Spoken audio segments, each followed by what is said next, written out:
on WNN 1470 AM. We are here with Tom Trento and J. Mark Campbell, Invisible Mike, and me, CJ, and a visitor in the studio today who shall remain nameless.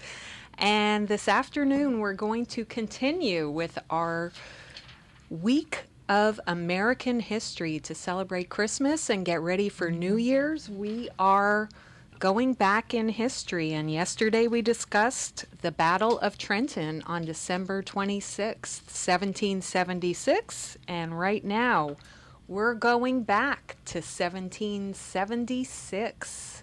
Please visit with us. It was a glorious morning. The sun was shining and the wind was from the southeast, and the temperature outside was officially recorded at a mild 73 degrees. It was said that the horseflies weren't nearly so bad that hour, as they were constant nuisances. The man arrived early at the State House carrying a proclamation that he had laboriously drafted for the past 17 days, a treasonous document that would mean death, at best, to those who were asked to sign. The man entered the room through a solid oak door, revealing a gleaming white hall. The door was promptly locked, as it was always that way, leaving the midsummer enclosure to become a 100-degree oven. The president's chair sat upon a platform upon all others encasing a rising sun, or was that a setting sun? No one knew that day. Tall windows along the side were closed for privacy. A small opening atop allowed for a slight stir of air, but this came at a price, for it was also just large enough for a number of those horseflies to invade the room. Records state the horseflies were dexterous in finding necks. As a result, all discussions were punctuated by the slapping of hands on flesh. The proclamation the man carried was handed off and read aloud. A heated debate consumed the hall, and the penman watched as his work was hacked away at the verbose for which he was known. He agonized as they cut the phrase, quote, by a self-assumed power. When climb was replaced by must read, then must read was eliminated. Then the whole sentences were tossed aside, and soon paragraphs were crossed out. He groaned in pain as they continued in what he would later call their depredations. A total of 86 alterations were made, and the roughly 1,800 words, almost 500 were eliminated, leaving 1,337 in final form. A man thundered, "Today I am no longer a Virginian, sir, but an American." And without fanfare from north to south, as was the custom, the document was put to a vote and signed by 56 men who fully understood that they had drafted their own death warrants. There were no trumpets blown, no one stood on the chair and cheered, and for several hours they continued to work on many other problems, and then adjoining for the day. What kind of men were the 56 signers who were obviously mentally imbalanced, insane, if you will, to commit such an act of treason against those they once owed their allegiance? With only a few exceptions, these were men of substantial property. All but two had families.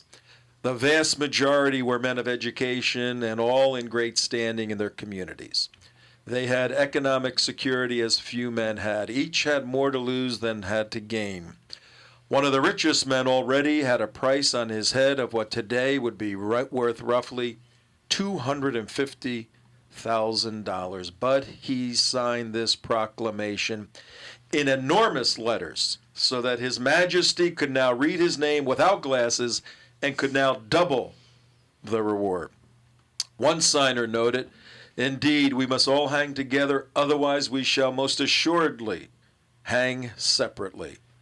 A rather bulbous signer humored, "With me it will be all over in 1 minute, but you will be dancing on air for an hour after I am gone."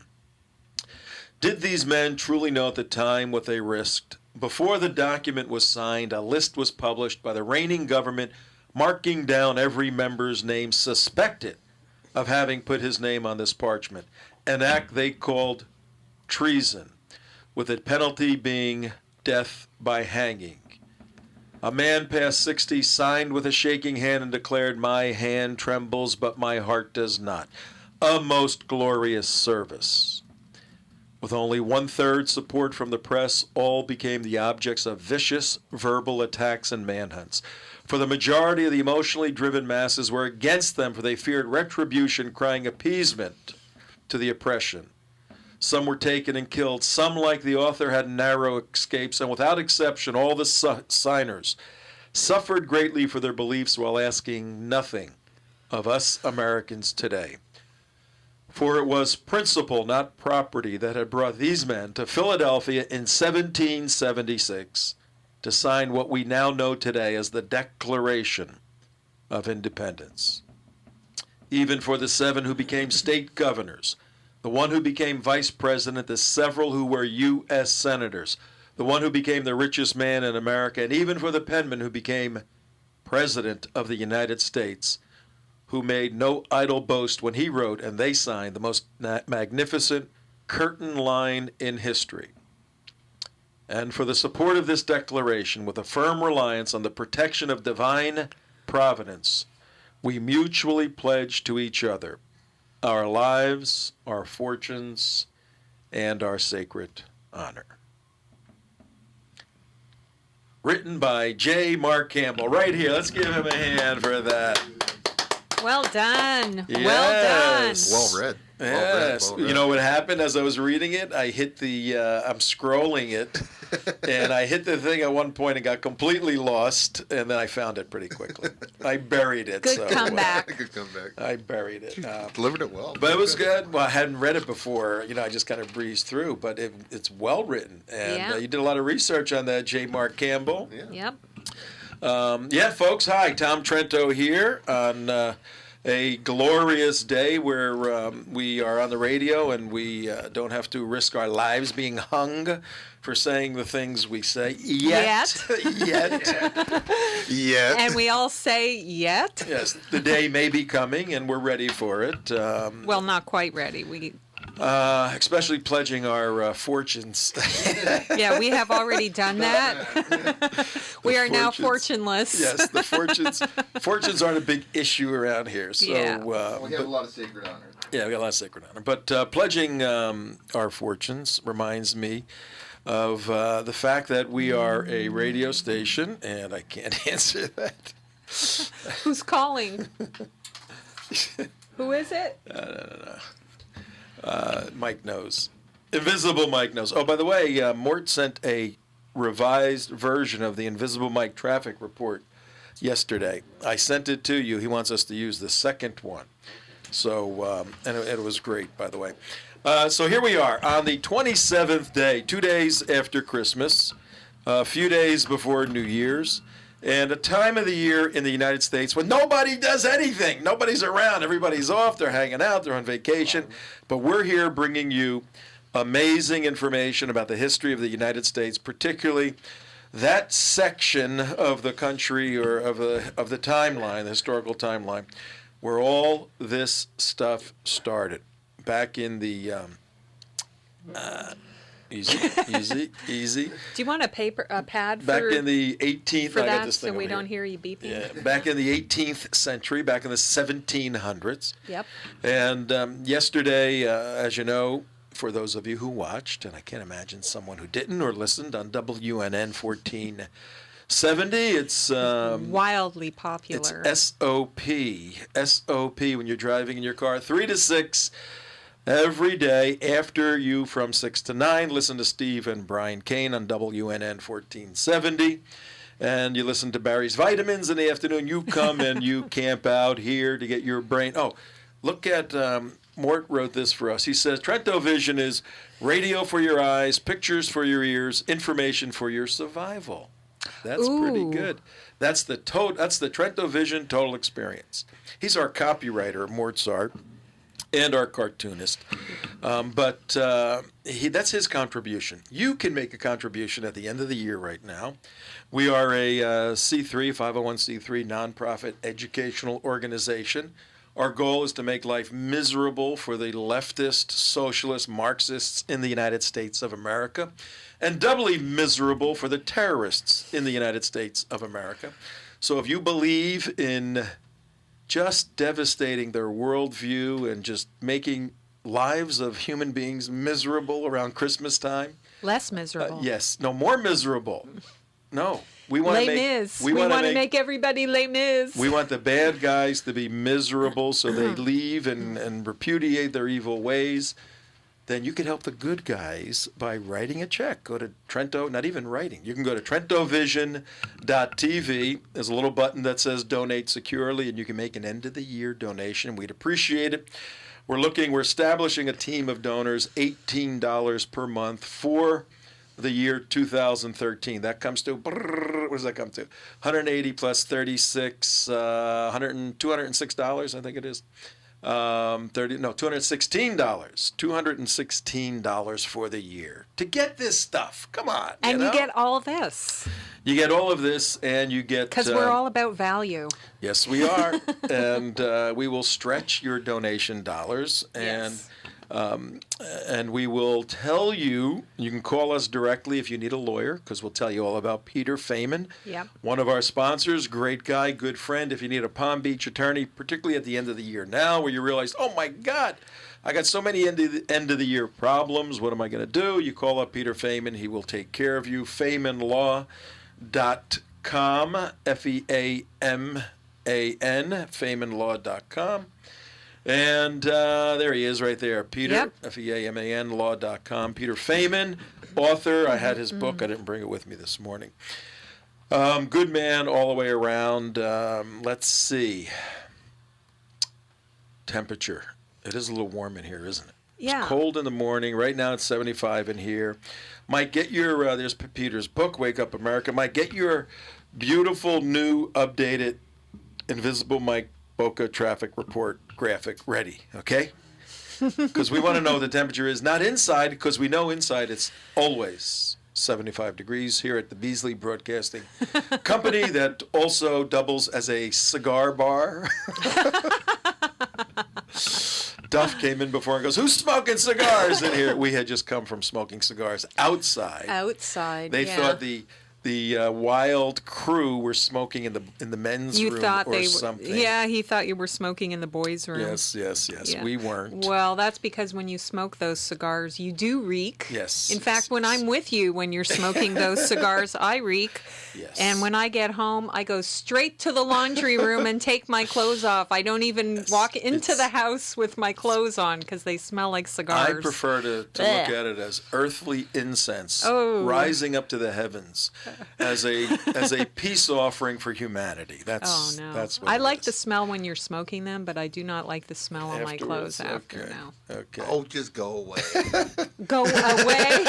Yeah. Go away. Yeah, come You on. can't smoke a cigar anyplace. Okay. anymore. No, I know. Oh, just go away? Is I that what can't- you said to me? I can't tell you. I can't go away. I am the girl in the room, okay? I can't tell you. I'm standing in the middle of nowhere, and a lady walking by.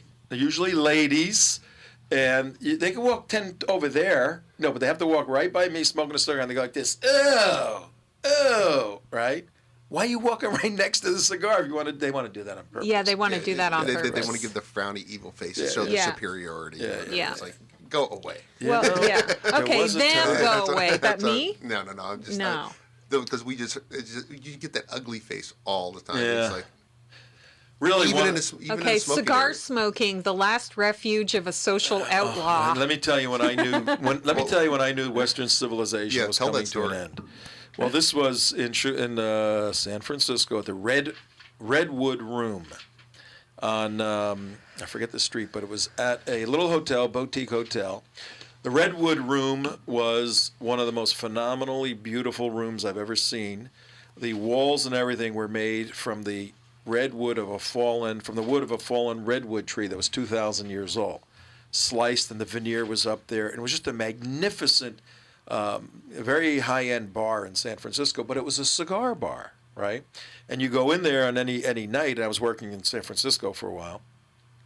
And Willie Brown, the mayor, would be in there, and celebrities and all that. I mean, it was a classy And the barmen joint. wear the little short white jackets. All of that Yeah. stuff, and I've been there. the filtration systems were great.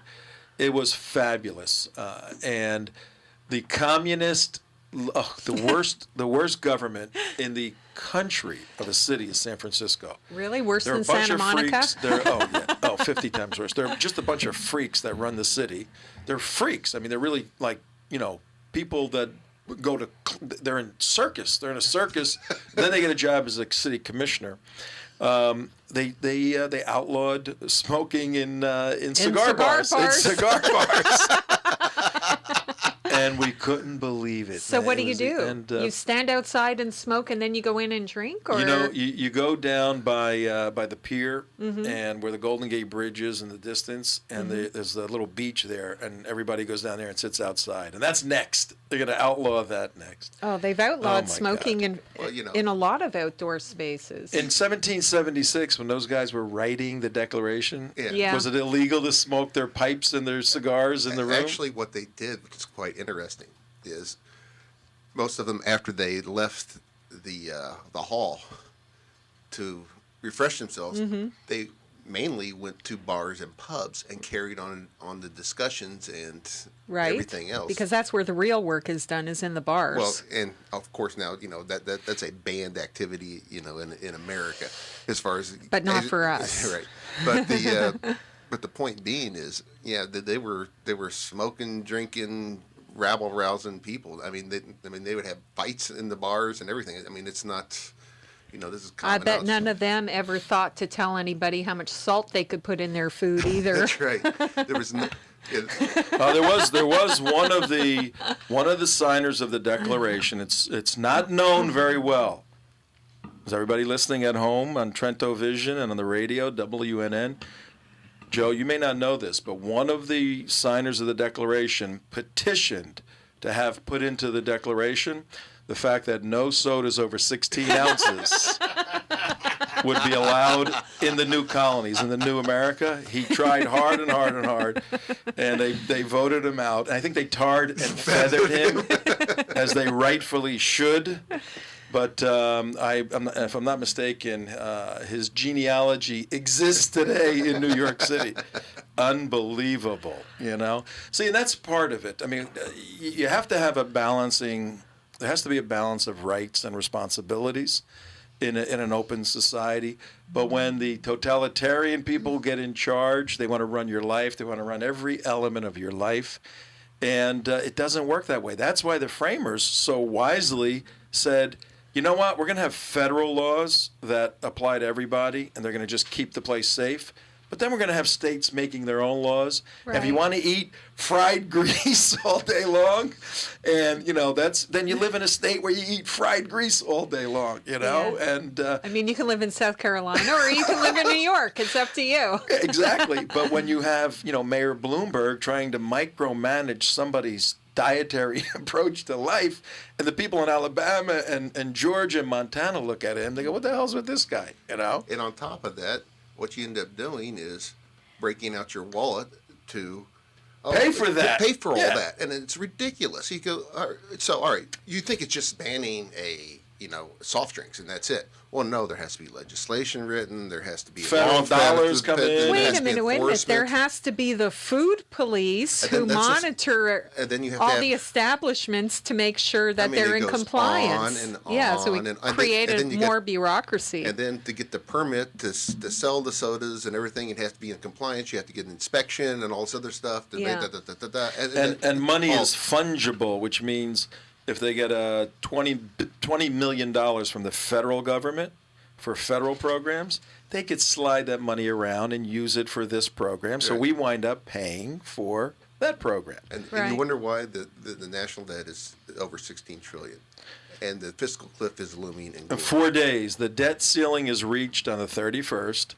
So right now, Tim Leitner, Timothy Geithner, Leitner. Who's Leitner? Peter Leitner, my friend, Peter Leitner. Timothy Geithner, whose dad, not too many people know this. Timothy Geithner's dad was Barack Obama's mother's boss. Oh, I did know Yeah, that. yeah. You remember one of the Yeah. presentations you did on that? Yeah, Timothy Geithner's father ran the Ford Foundation nonprofit program in Asia, in Southeast Asia. PINCO organization, if there ever was And one. Ann Dunham, President Obama's mama, worked for him for like 4 years. Mm-hmm. That was bizarre. And, you know, if you don't think Timothy Geithner becoming the guy who had The guy tax who- fraud and everything Yeah. else, becoming the head of the Treasury Department was a little bit of payback. Yeah. And Well, you're also, sleeping, you're smoking Wait for cigars. Geithner. He's going to come out and ask for more money here very soon. He has to. Raise the He's debt got to. limit, raise the debt ceiling. Oh, guys, the fiscal cliff is here. Barack Obama tried to ride in on his white horse and save the day, but he couldn't because the Republicans are so evil that they held up everything. Oh, we need some more money. We need some more time. So we need to raise the debt ceiling again. That's what's coming. It's coming. That's It's been the whole coming. plan from the get-go. I don't know why anybody's guessing what the plan was. No, it's definitely coming, and the law says you cannot raise the debt ceiling. It's a law, federal law, that, what's 70? Outside? Oh, tell us about outside. So I want to go outside. It's nicer outside. Yeah, you cannot raise the debt ceiling. Well, let's do a quick weather thing, so because people are waiting on the edge of their They're chair. on the edge of their seats Yes. for the traffic report, and they can't get the traffic report until I get the weather Okay. report out Controller of there. The traffic report.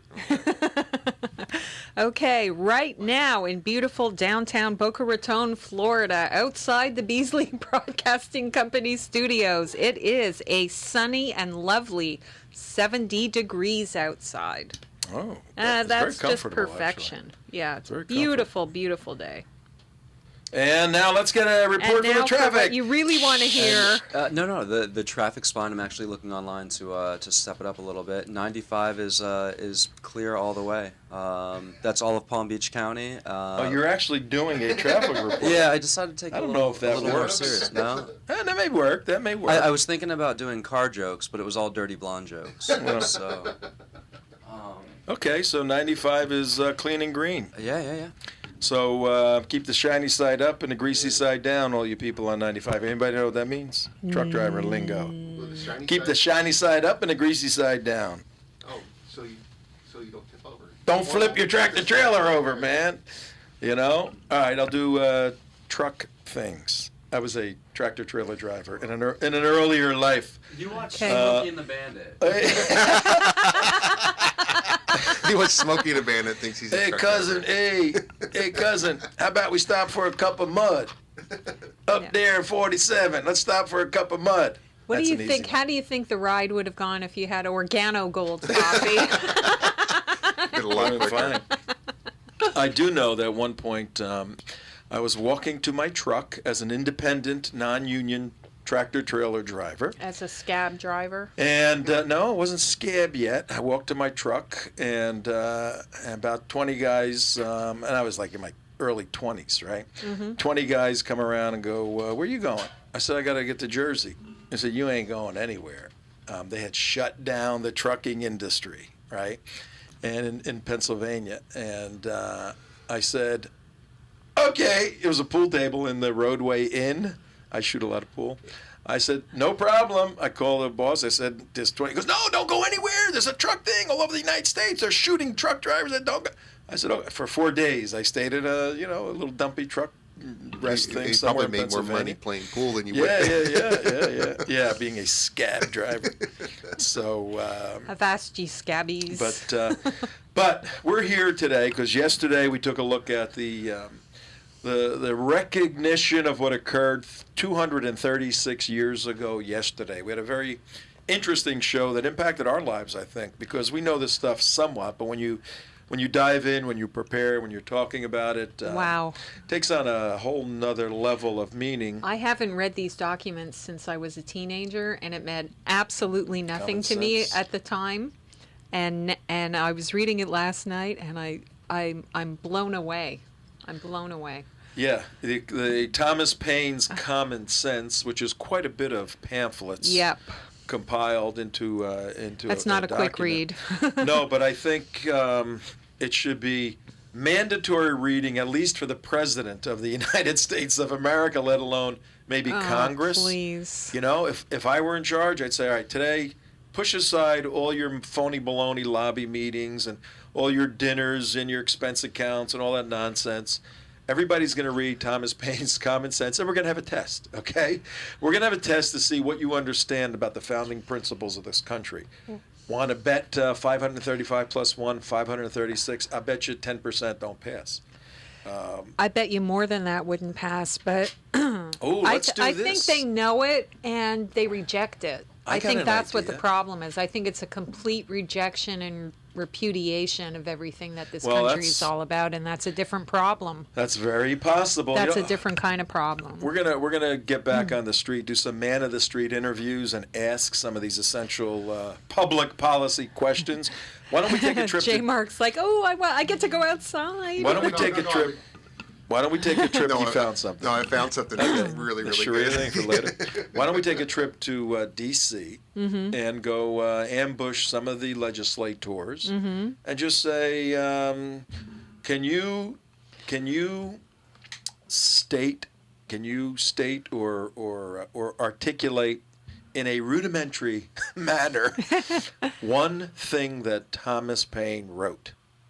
And they're going to go, who? Who? You know, they're not even going to know who Thomas Paine is. to No, start with. everybody knows who Thomas I don't Paine know about that. We should call somebody up from here, but we can't. Wasn't get he through a there. golfer or something? Yes, he won the. Didn't he win the U.S. Open or he won something the like US that? Died in the airplane or something? Well, like that? yesterday we recognized an That's event. not nice. we recognized an event that took place 236 years ago on the 25-26 of December 1776, when George Washington stepped into his kayak, his little boat, which was probably, as we showed yesterday, probably a small barge of some sort, crossed the Delaware from the Pennsylvania side, right around Trenton, not right around, at Trenton, New Jersey, attacked the British troops who were special operators from Germany, the Hessians.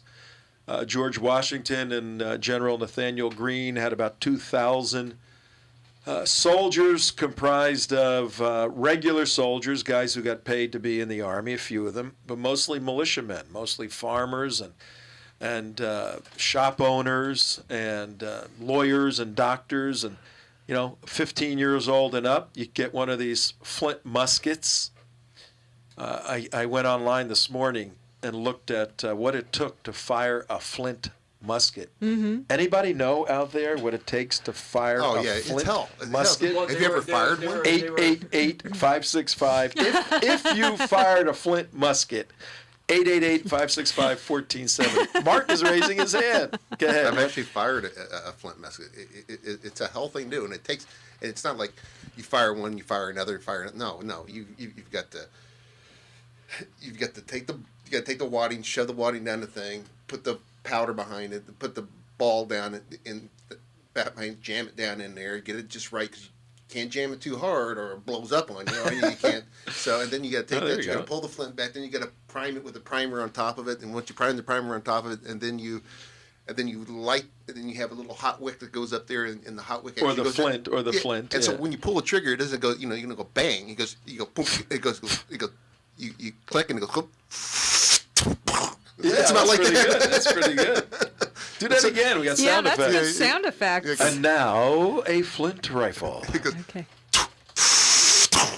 That's basically what it Pretty is. good. A little Because- bit harder to do than Well, install the thing than about it is- downloading the iHeart app to your cell phone. They were black powder muskets. Yeah, black Yeah, powder, yeah, and yeah. if So you that got thing would explode, and if it got wet, Oh, and you're if- screwed. if it Shot. got wet, you're screwed. Well, and they plus, kept it in the horns of bulls. Yeah. Because they were naturally hollowed out. And so all they had to do is get the little cap on one end to keep the powder dry. And they had the guy was saying that if he's in a hurry, he will take it out of the horn and just drop it in and kind of guess. Because Yeah. if there's too much, you're in trouble. Yeah.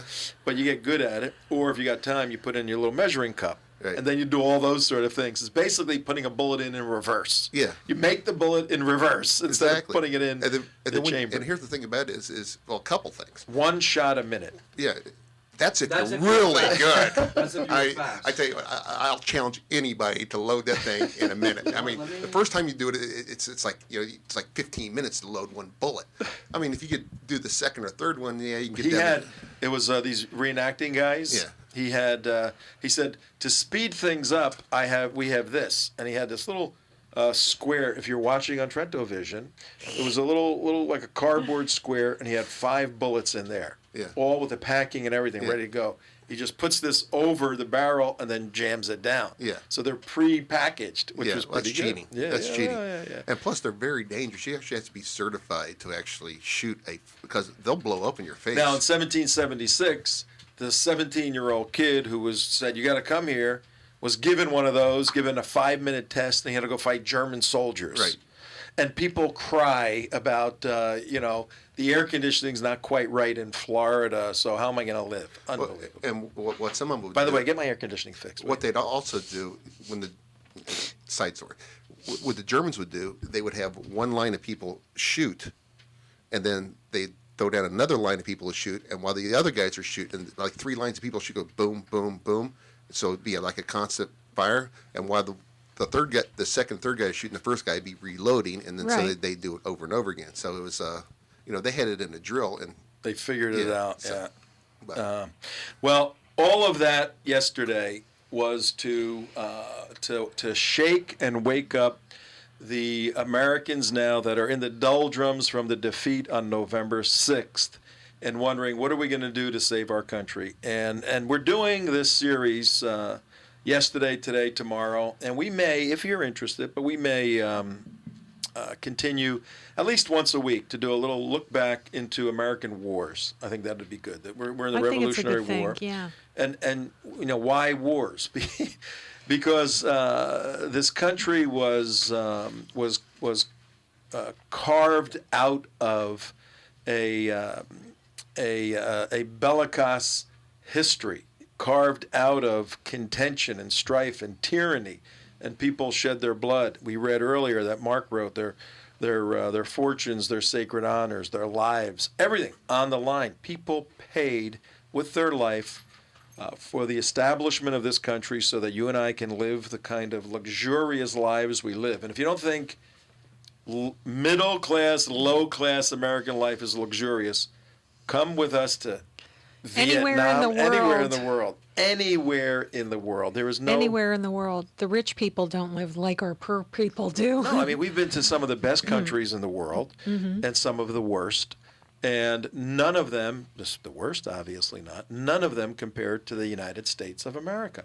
It's simply just a fact. So we're looking back at the wars that honed the essence of what this country is, and we're doing that to equip ourselves to fight this battle over the next 4 years with the Obama administration, because they have they being President Obama and his Caesars and his staff and everybody else, even though a lot of the rats are scurrying off the sinking barge. Yeah. But they're not moving to other countries for the most No, part, are you they? They're notice they don't staying do here that. because as sucky as they seem to think it is, Yeah. they actually like it. Yep. And the limousine liberals, all of them, they have a focused view on returning this country, not returning it, moving it into a sort of a neo-Marxist socialist cabal, working with the federal government and labor unions to solidify a contingent or a coalition of voters that are dependent upon the public dole. This way, they lock in the continuation of the success of their political philosophy, raiding the public treasury, and changing this into a second-rate country. And they believe that when you do that, you eliminate the target that the United States is, because all the other countries hate us because we're a superpower. That's a real smart way of doing things. Yeah. But we're fighting them.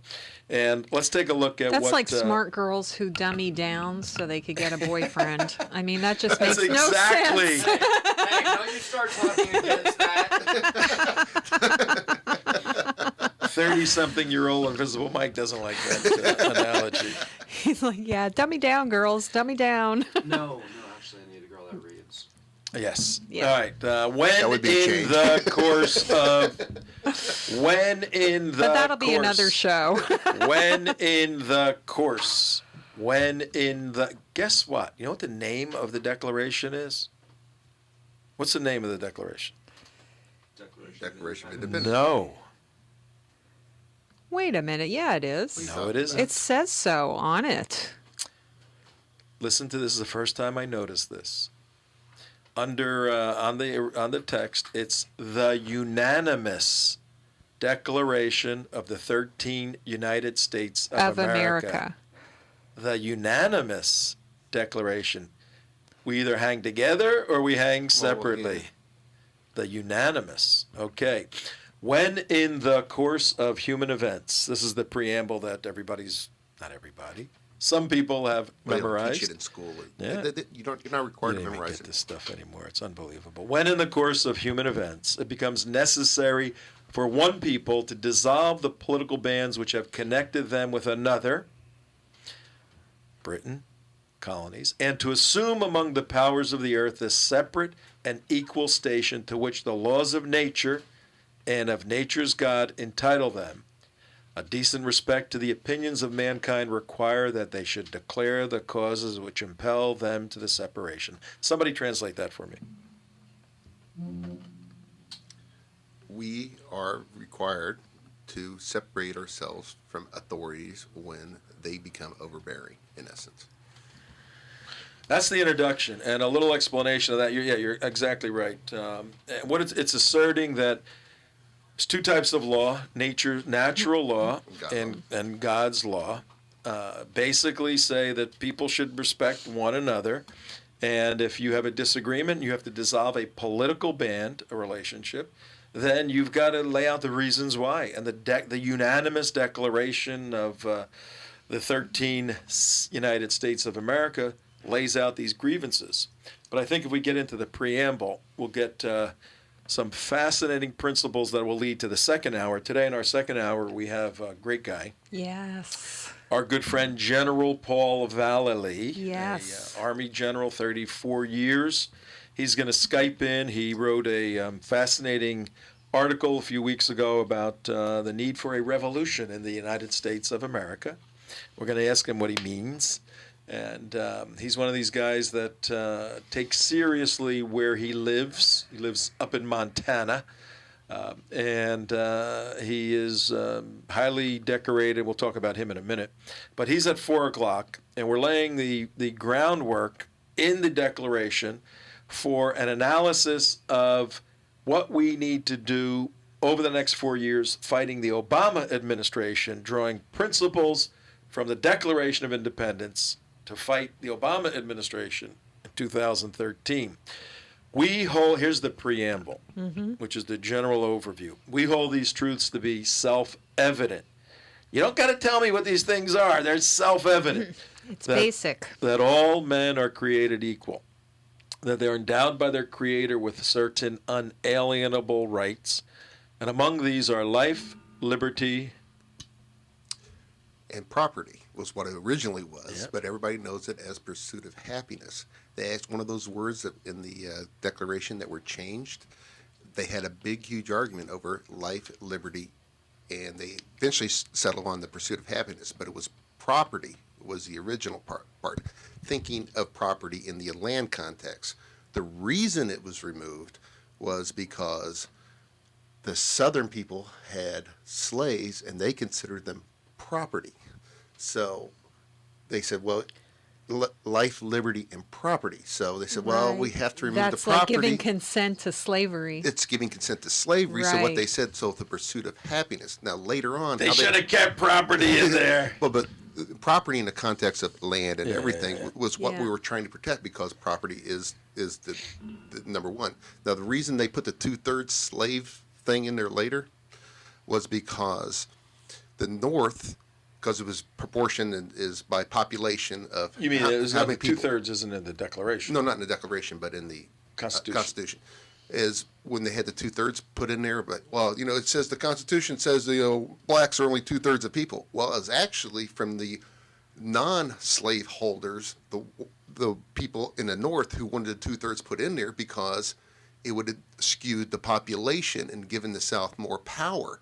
So they said, well, instead of giving the slaves one person, one vote, as far as population is considered, we're going to make them 2/3 to lower the numbers so we have a more equal proportion between the Congress and the House. That's the reason the 2/3 thing was in there. It wasn't by the slave owners. It was by the North who wanted less representation by the slave owners. Does that make sense? Yes. Oh, yeah, of course. It makes a lot of sense. Yeah, because then the slave owners would just tell their slaves who to go vote for. Well, You're out of work? No, the slaves couldn't vote. Right. But the representatives, they were They were apportioned per by population. So you had to lower the numbers of the population in the South because they had Right. more numbers because they had so many more slaves. Yeah, and that's why leftists like Lonnie Guinier, who Bill Clinton wanted for his first attorney Oh, him. general. Yeah, remember her? She's no, the I'm thinking big somebody else. advocate for proportional Representation. representation based on race and color and everything like that. Yeah. Well, first of all, we can go to a whole thing about define for me what race is, but Yeah. we won't do that. Well, what we're doing right now is reading the preamble to the unanimous Declaration of the 13 United States of America, and we're commenting on it. 888-565-1470 if you want to jump in. That to secure these rights, the life, liberty, and the pursuit of happiness, that to secure these rights, I'm continuing, governments are instituted among men. This is great. Governments are... I know. It's amazing. My isn't it? Sharia doesn't say Yeah. that, that's for sure. That to secure these rights, how do you secure the right to life, liberty, and the pursuit of happiness? You've got to construct a society in some capacity that's civilized. You got men running around, and men is the generic men. Right. Well, Men is the generic people. well, yeah. Right? To secure the rights, governments are instituted among men. if we're talking about now. Yes. How Okay. else is a government going to be instituted if it's not among men? It says among men. How else could that be? By God. Well, no, this is instituted among, not from. Yeah. So governments are instituted among men. So here we all are together, deriving their just powers from the consent of the governed. So we have all the men over here on the ground, 20 guys, and they're going to derive their just powers from the consent of the governed. So everybody here says, what rules are we going to make to live by? So they make these rules, they put the rules over their head, that whenever any form of government becomes destructive of these ends, uh-oh, Yep. you got a bunch of people. Forfeit. Yeah, that when any form of government becomes destructive of these ends, it is the right of the people to alter or to abolish it and to institute new government, laying its foundation on such principles and organizing its powers in such form as to them shall seem most likely to affect their safety and happiness. Prudence indeed will dictate that governments long established should not be charged for light and not be changed for light and transient causes. And accordingly, all experience hath shown, but it's Yes. shewn that mankind are more disposed to suffer while evils are sufferable than to right themselves by abolishing the forms to which they are Yeah. accustomed. But when a long train of abuses and usurpations, pursuing invariably the same object, evinces a design to reduce them under absolute despotism, it is their right, it is their duty to throw off such government and to provide new guards for the future security. Uh-oh. Yeah. Well, this was 236 years ago. I don't know. It could have been written today. Could have been written today. Well, that was the big fear back then, and they only thought this whole new system would last 20, 30 years. They never had an idea, concept that it could possibly last 200 years. But their biggest fear was the government becoming overbearing and overpowering, just like the one they had before, and the giving of too much power and too much consent to the government. That's the reason they started it out as a confederacy, and Right. then later pushed it into a republic. And the concern also was the complacency of the governed when they become too Right. comfortable and they allow themselves. That's the reason they tried to put governors on this thing the whole time. You know, the three houses of government. Everything was a governor. It was trying to limit the power of the government all the way through. Yeah. And that's one of Mason's was one of his biggest fears. Was, you know, when you start relying upon the government, you should start fearing the government. Right. It's the government is You not get your sucked in. friend. The government is not your friend. And when yeah. no matter how well intended the government is at solving a problem, it cannot solve it as well as individuals can and as other people can. It's just not nature of government. As a rule, for sure. Yeah, I mean it's there for, you know, the national security and Yeah, the national certain well-being, things, yeah. and it's a absolute last resort safety net for those who really can't help themselves Yeah, by right. other means or can't be helped by their, you know, fellow man or society or A very whatever it is. good But way. that's it. A very good way of looking at it is the solution to any particular civil problem Mm-hmm. should come geographically as close to the problem as possible. So Right. if you got a problem in your home with your family, the solution should come from there. Right. And this is in a perfect world. Yeah. Okay? Well, if it can't come from there, you go a little further to the other institutions that coalesce with the family, like school or church or healthcare, whatever. Just Right. Close here. Everything's close. Well, where's the federal government fit in? When you have as a viewpoint in life, you solve problems as close to the particular problem, and the money goes that way, goes to the doctor who lives across the street as opposed to Washington, D.C., that sends it Right. to another place, that sends a guy to come over Yeah. here and look at it.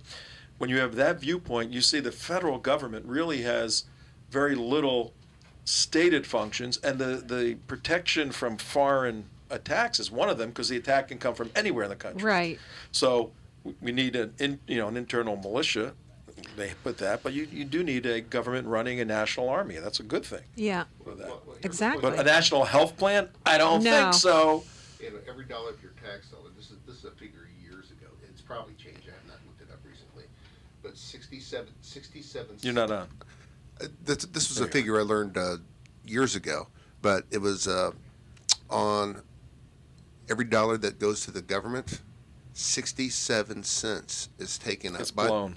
It gets blown before it actually gets to the. And this was years ago, so it's probably a lot worse now. Just follow a dollar bill. Yeah. We send it from Boca Raton. It's got to go up to somewhere in Washington. It goes through 3, 4, 5 different places. They all It take their little. stops 3, 4, 5 different places before it gets Before it to gets there, Washington. yep. You know, And when then- you send your And then by the time it when goes- you send your taxes in, where do they go? They go somewhere in Utah before they go to Yeah, Washington. Exactly. Yeah, yeah, And that's if you ever get you'd be lucky to get a penny back on each dollar that you give. Yeah. And so it's Here's the conclusion before we go to our close on Sharia. We, therefore, the representatives of the United States of America, in General Congress assembled, appealing to the Supreme Judge of the world for the rectitude of our intentions, do in the name and by the authority of the good people of these colonies, solemnly publish and declare that these united colonies are, and of right ought to be free and independent states, that they are absolved from the allegiance to the British Crown, and that all political connection between them and the state of Great Britain is and ought to be totally dissolved, and that as free and independent states, they have full power to levy, the first thing they say is war, conclude peace, contract alliances, establish commerce, and do all the other acts and things which independent states may of right do. And for the support of this declaration, with a firm reliance on the protection of divine providence, we mutually pledge to each other. our lives, our fortunes, our sacred honor. Amen. Now, what's interesting about what you just read there was the states part. What people do not understand about the Declaration of Independence, this wasn't the formation of the United States government. There was no United States government when Right. they declared, we're just declaring our independence from Great Britain, and Right. all you states, Virginia, Pennsylvania, all the 13 colonies, they've all separated individually. So you think of like 13 individual countries is what they actually were. And they had the right to regulate their own commerce, their own currency, and everything like that. They said that in the Declaration of Independence. And for years, it was like that. They tried to, Confederacy and everything else to stop a massive federal government. That once again, and then when they actually did do the federal government, they put another governor on it. Said no, it has to be property owners because that life, liberty, and You have to property have that a we are. stake. You have Yeah. to have a stake in the game here. Yeah. Well, and in terms of a timeline for everyone out there, this is July 4th, 1776. 4th of July, It's a long time ago. Independence Day. But the Revolutionary War started, as we said yesterday, in our civics class here on TrentoVision.tv and WNN 1470. The Civil War started, not Civil War, the Revolutionary War started April 19th. Well, it actually was a civil war too. Yeah. Yeah, April 19th, 1775. 1775. Yeah. So it's more than a year before these guys declare their independence. They didn't want to initially break from Britain. They just wanted to correct the situation. Yeah.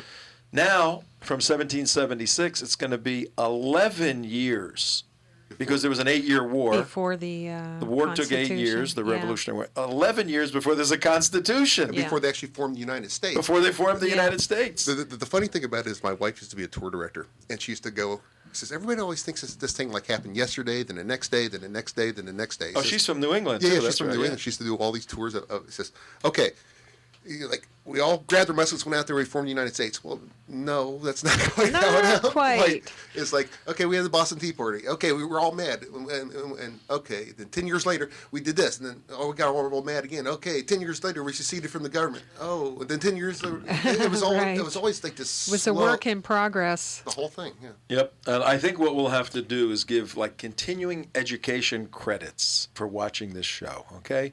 We're teaching more information about U.S. history here than probably most of the schools in the area. That's how sad Oh, that is. absolutely. Oh, it's yeah. absolutely- But in But any we event, have to we're gonna because we teach- have to understand We're the going to foundation. teach a lot more in the next segment Yeah. when General Paul Vallely comes here. So you guys stay tuned.